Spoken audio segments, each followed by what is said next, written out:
என்ன படமா இது? 9 படம் முடிஞ்சிருக்கு சார்.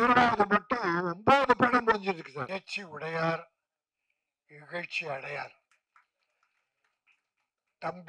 தன்னம்பிக்கையின் தனி உருவமாக பல பேருக்கு எடுத்துக்காட்டாக விளங்கி ஒரு படத்தை தயாரித்து அதை மக்களுக்கு போட்டு காட்டுகின்ற ஆற்றல் படைத்த அருமை தம்பி தவமணி அவர்களே, இயக்கம், நடிப்பு, தயாரிப்பு, அதோட அவரும் தன்னுடைய மகனையும் கதாநாயகனாக போட்டு ஒரு பக்தி கலந்த ஒரு சமூக படத்தை அற்புதமாக உருவாக்கி இருக்கிறார். அந்த தம்பியின் பேச்சு ஒவ்வொன்றும் தன்னம்பிக்கை தருவதாக, ஒவ்வொருவரையும் ஊக்குவிப்பதாக. யாருமே சோர்ந்து விடாதீர்கள், நம்பிக்கை வையுங்கள், அது நடக்கும். இறைவன் மீது நம்பிக்கை வையுங்கள், அவர் நடத்துவார் என்பதை தம்பி தவமணி அவர்கள் பிரமாதமா பேசினார். படம் எடுத்தது நம்ம ஒரு சின்ன முன்னோட்டம் பார்த்தோம். பாட்டு 4 பாட்டு நல்லா இருக்குன்னு சொன்னாங்க. சாமிநாதன், தம்பி சாமிநாதன் நடிகர், அவர் பார்த்திருக்காரு, அவர் நடிச்சிருக்காரு. இந்த சிறுபட தயாரிப்பாளர்களை ஊக்குவிக்கிறதுல என்னுடைய அருமை தம்பி அன்பு செழியன் பல அட்வைஸ் பண்ணிட்டு இருக்காரு. தன் சொந்த செலவில் ஒரு சங்கத்தை உருவாக்கி ஒரு இடத்தை அதுக்குன்னு வாடகை சொந்த இடத்திலே வச்சு வர்ற சிறுமுதலீட்டு பட தயாரிப்பாளர்களை வழிகாட்டியாக விளங்கி தவற தட்டி கேட்கறது, தவறு பண்ணாத. இப்ப அவர் பேசுறத கேட்டீங்க. பல பேர் பூஜை போடுற அளவுக்கு வருவான், பூஜைக்கு பிறகு காணாம போயிடுவான். சில பேர் கோட்டை படம் எடுப்பான், கோட்டை அடிப்பான், அதுக்குள்ள கோட்டுக்கு செலவு பண்ற பணத்தை படத்துக்கு செலவு பண்ண மாட்டான். சிலர் ஆஃப் அடிப்பாங்க, பாதி படம் வரை வரும், முடிக்க முடியாது. சிலர் முடிச்சிருவாங்க, ரிலீஸ் பண்ண முடியாது. ஏன்னா ரிலீஸ் நேரத்தில் இருக்க கஷ்டங்கள் இருக்க, அவ்வளவு பெரிய கஷ்டம். கியூபுக்கு பணம் கட்டாம இன்னைக்கு ஏறக்குறைய 80-90 படம் நிற்கி சார். படம் எடுத்துட்டாங்க, சென்சார் பண்ணிட்டாங்க. கியூபுக்கு இந்த பப்ளிசிட்டிக்கு ஒரு 50 லட்சம் வேணும். அது இல்லாம இன்னைக்கு 60-70 படம் நிக்குது. நான் சிலருக்கு ஃபைனான்ஸ் பண்ணியிருக்கேன். 16 படம் ரெடி ஆயிருக்கு, எனக்கு பணம் வரல. ஏன்னா வாங்க ஆள் இல்லை, கடன் வாங்கி படம் எடுத்துட்டாங்க. திருப்பி அதை கொடுத்தாதான் இவங்க விடுவாங்க, திருப்பி கொடுக்க முடியல, ஏன்னா வியாபாரம் இல்லை. நான் ஒண்ணு தப்பா சொல்லல. ஒரு ஒரு அதர்வான ஒரு தம்பி ஹீரோ, உதாரணத்துக்கு சொல்றேன், ஒரு 7-8 ஹீரோக்கள் நிலைமை தான் இல்ல, ஒரு 15 ஹீரோ நிலைமை தான். அதர்வாவது மட்டும் 9 படம் முடிஞ்சிருக்கு சார். 9 படம் முடிஞ்சிச்சு. எப்போ? 2 இயர்ஸ்,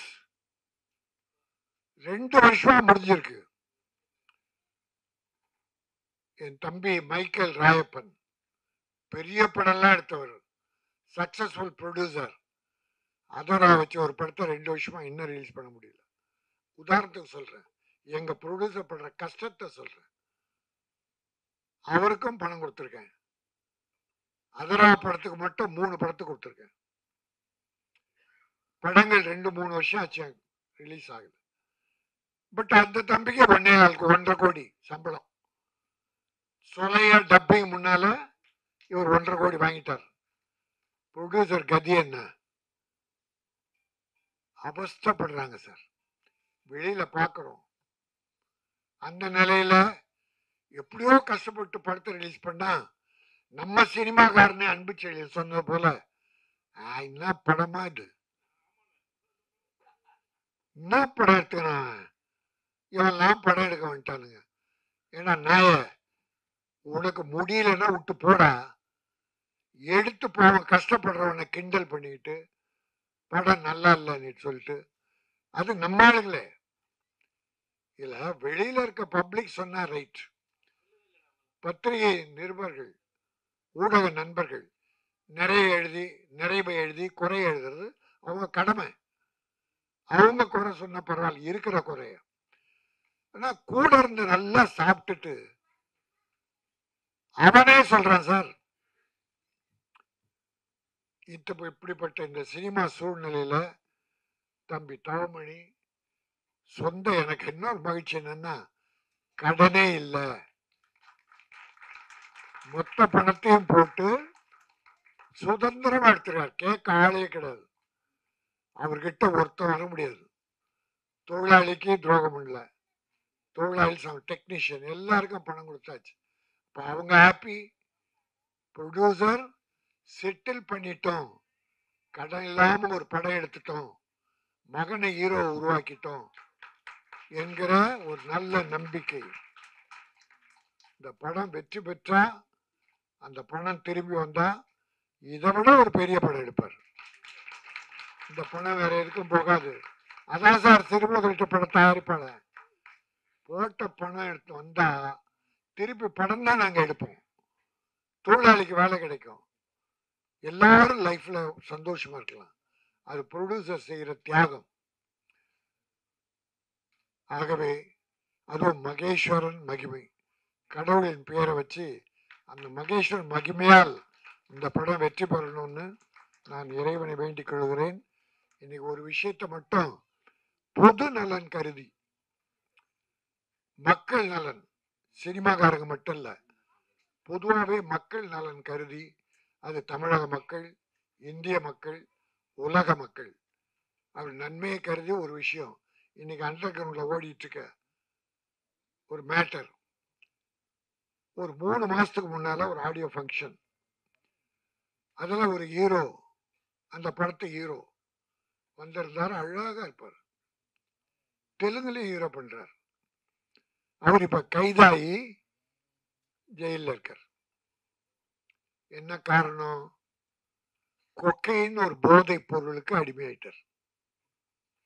எனக்கு ரொம்ப வேண்டிய தம்பி, என் தம்பி சாமிநாதன் மாதிரி, அவனும் ஒரு நல்ல தம்பி, நல்லா பழகுவான், மரியாதையானவன், அழகன், பாராட்டினேன், மேடையில் பாராட்டினேன், அழகன். ஆனா குடும்பத்தில் ஒரு சூழ்நிலை வந்தது. குடும்பத்தில் ரொம்ப அவசப்பட்டான், கோர்ட்டு கேஸ்ன்னு, அது ஒரு ஒரி. அது போக படங்கள் இல்லாம போயிடுச்சு. இப்ப நம்ம ஆளுங்க நடிகர்களோ இல்ல ப்ரொடியூசர் எப்படி இப்படி அடிமையாகிறாங்கன்றதுக்காக உதாரணத்துக்கு சொல்றேன்னு தவிர நான் யாரும் குறை சொல்லல. ஒரு செய்தி வந்ததால் அந்த தம்பி பேரை சொன்னேன், எனக்கு ரொம்ப வேண்டியவன்ற உரிமையில சொன்னேன். இப்படி நிறைய பேர் இருக்காங்க, நிறைய குடும்பம் கெட்டு போயிருக்கு. பிறகு அவர் என்ன பண்றாரு, படம் இல்லைன்னும் போது ஒரு படம் எடுக்கிறார் சொந்தமா. எடுத்து படம் முடிச்சு ரிலீஸ் ஆகல, வியாபாரம் இல்லை. பிறகு கடன் வாங்கி படத்தை ரிலீஸ் பண்ணிட்டார். அதுல அவஸ்தப்பட்டார். இது ஒரு ஒரி. எல்லா ஒரிசையும் தீர்க்க மதுக்கு அடிமையாயிட்டார். மது ஒரு ஒரிசை ஒழிச்சிருமா? மது உடலை கெடுக்கும், குடலை கெடுக்கும், குடும்பத்தை கெடுக்கும், மனைவி மக்களை கெடுக்கும், மனிதன் அந்த வார்த்தையை கெடுத்துரும். மதுவால வாழ்ந்தவர்கள் யாரும் இல்லை. குடியால் குடும்பம் கெட்டதை தவிர இன்னைக்கு தமிழ்நாட்டில் மட்டும் இல்ல சார், உங்களுக்கு தெரியும், எல்லாம் தெரியும், இந்தியா முழுக்க. தமிழ்நாட்டில் கொஞ்சம் குறைவே சொல்லலாம்.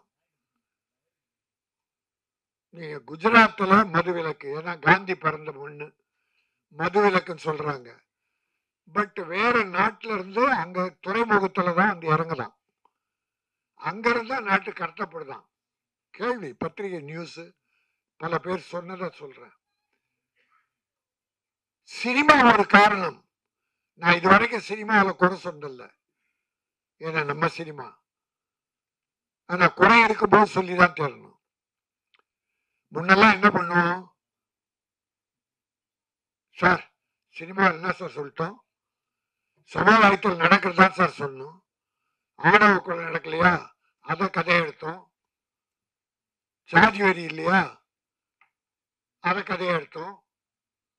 கற்பழிப்பு இல்லையா, பாலியல் பலாத்காரம் இல்லையா, அத கதையை எடுத்தோம் சொல்லிட்டு இருந்தோம். இப்போ சினிமாவில இது நிறைஞ்சு போச்சு சார். இந்த நான் உங்களை தர்ம நியாயமா கேட்கிறேன், இந்த 1 இயர்ல எத்தனை படம் சார் ரிலீஸ் ஆயிருக்கும்? 241 படம் போன வருஷம். அதுல சின்ன படங்கள் தான் குடும்ப தர்மத்தை சொல்லி இருக்கு. பெரிய படங்கள் பூரா எடுத்து பார்த்தீங்களா? என்ன படம்? வெட்டு, குத்து, கொலை, கொள்ளை, கஞ்சா கடத்தல். பெரிய ஹீரோ சார். நீ ஒரு நல்ல குடும்ப கதை சொல்லக்கூடாது? கஞ்சா கடத்தல் மட்டும் விஜய் நடிச்சிருக்காரு, அஜித் நடிச்சிருக்காரு, ரஜினி சார் நடிச்சிருக்காரு.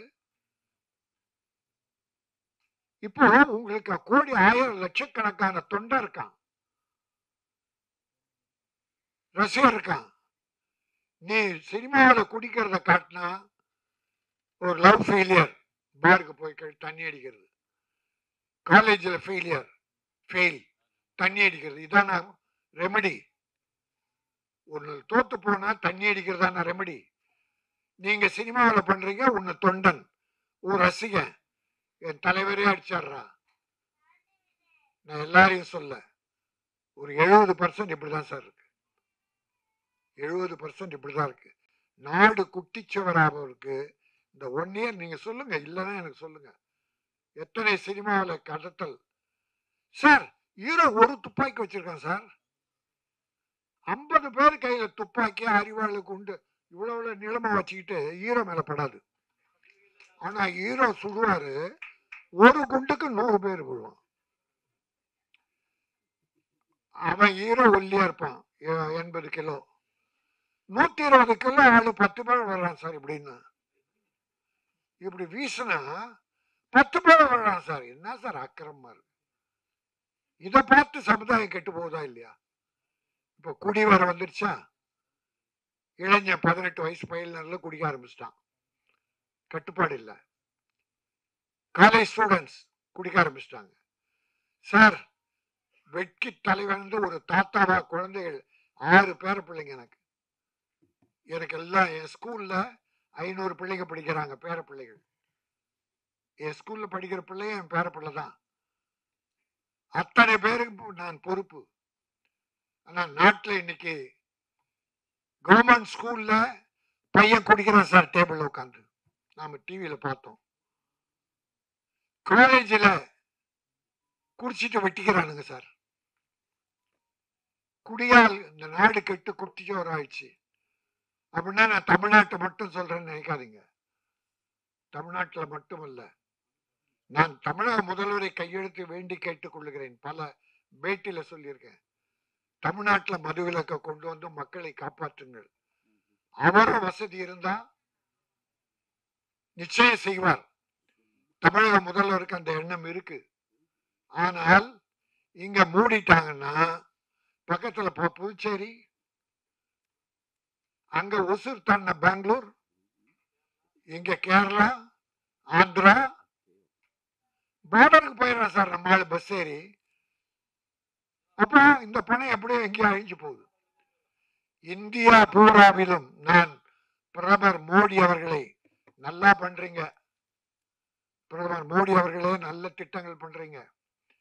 ஆனால் மதுவிலக்கை தேசிய கொள்கையாக வைத்து, மகாத்மா காந்தி பிறந்த மண் குஜராத், அந்த குஜராத்தில் பிறந்தவர் தான் மோடின்றாங்க, அமித்ஷான்றாங்க. அந்த குஜராத் மண்ணுக்காவது, காந்தி பிறந்த மண்ணுக்காவது இந்த மதுவிலக்கை அகில இந்தியாவில் மூடுங்க. ஒரு கூலி தொழிலாக பிராந்தி கிடையாது சார். படிச்சவங்க கொஞ்சம் பேர் தான், ஒரு 20%, 25%. கூலி தொழிலாளர்ல வண்டி இருக்கிறவன், கொத்தனாரு, வேலை முடிச்சுட்டு கூலி வாங்கி நேரம் வீட்டுக்கு போற சார். அவன் பிராந்தி கடைக்கு போறான் சார், குடிச்சிட்டு தெருவில் விழுந்து கிடக்கிறான், வீட்டுல பொண்டாட்டி அடிக்கிறான், குழந்தைகளை அடிக்கிறான், கலவர பூமி ஆயிடுச்சு சார். அதனால் இது ஒரு வாய்ப்பா கிடைச்சதால அதை உங்கள்கிட்ட மனம் திறந்து பேசணும். தப்புனா தயவுசெய்து மன்னிச்சிருங்க. பொது நலன் கருதி இந்த நாடு நல்லா இருக்கணும்னா குடி இந்தியா பூரா இருக்கக்கூடாது. அதை பிரதமர் மோடி அவர்கள் கண்டிப்பாக செய்து மக்களை காப்பாற்ற வேண்டும். நீங்க என்ன நல்ல திட்டங்கள் கொண்டு வந்தாலும் குடி இருந்தாலும் அழிஞ்சிடும் சார், பிரயோஜனம் இல்லை சார். அவன் உழைச்சி அவன் வாங்கி கொடுக்கட்டான் சார், வீட்டுக்கு அவன் உழைச்சி குடிக்கு கொடுத்துருவான். குடியில வர வருவாயை நம்ம இனம் கொடுக்கிறது என்ன தர்மம்? ஆகவே நல்ல எண்ணம் கொண்டு மக்கள் மீது அக்கறை கொண்டு இந்த வார்த்தைகளை நான் இங்கே உங்களிடத்தில் வேண்டுகோளாக வைத்தேன்.